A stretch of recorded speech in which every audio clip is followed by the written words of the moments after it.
தொடர்ந்து விரிவான செய்திகள். முதலில் உள்நாட்டுச் செய்திகள். மாவதகம தல்கஸ்பிட்டிய மொரத்தோட்ட பகுதியில் 13 வயது சிறுமி கொலை செய்யப்பட்ட சம்பவத்துடன் தொடர்புடைய 3 சந்தேக நபர்கள் கைது செய்யப்பட்டுள்ளனர்.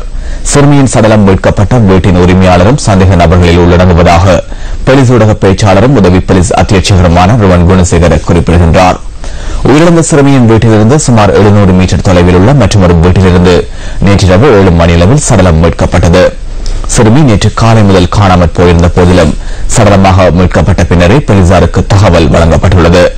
சடலம் கண்டுபிடிக்கப்பட்ட வீட்டின் முன்பகுதியில் இரத்த கறைகள் காணப்படுவதாகவும் போலீசார் தெரிவித்தனர்.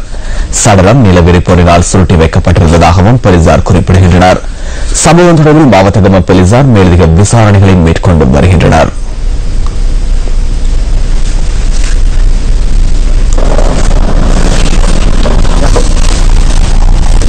காலையில வேலைக்கு போகும்போது புள்ள வீட்டுல இருந்துச்சு. பால் எடுத்து வச்சுட்டு நாங்க வேலைக்கு போயிட்டோம். எங்களுக்கு புள்ள 9 மணிக்கு வீட்டை விட்டு போன புள்ள காணான்னு சொல்லி எனக்கு 12 மணிக்கு நான் சாப்பாட்டுக்கு வரும்போது தான் தெரியும். அதுல இருந்து நாங்க இது வரைக்கும் தேடி 5 மணிக்கு தான் இந்த இடத்துல போய் பாருங்கன்னு சொல்லி எங்களுக்கு சுத்து வட்டாரத்துல உள்ளவங்க எல்லாரும் சொன்னாங்க.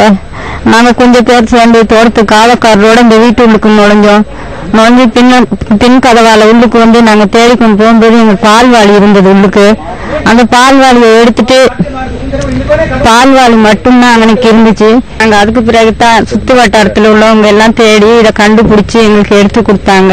எந்த பிள்ளைய போல இன்னும் எத்தனையோ பிள்ளைகள் இந்த மாதிரி ஒரு நிலைமைக்கு ஆளாகிருச்சு. அது இனிமேலாவது எங்களுக்கு தடுக்க கொடுங்கன்னு சொல்லி நாங்க கையெடுத்து கும்பிட்டு கெஞ்சி கேட்கிறேன். என் பிள்ளைக்காக மட்டும் இல்ல, இந்த ஊர்ல உள்ள பிள்ளைங்க அவ்வளவுக்கு என் பிள்ளைக்கு மாதிரியே எனக்கு எல்லாம் உதவி செஞ்ச மாதிரி அநியாயத்தை அழிச்சு விடுங்க. எதை செஞ்சுமே வேலை இந்த அநியாயத்தை இது வரைக்கும் யாருமே அழிக்கல. கட்டாயம் அழிக்கணும்.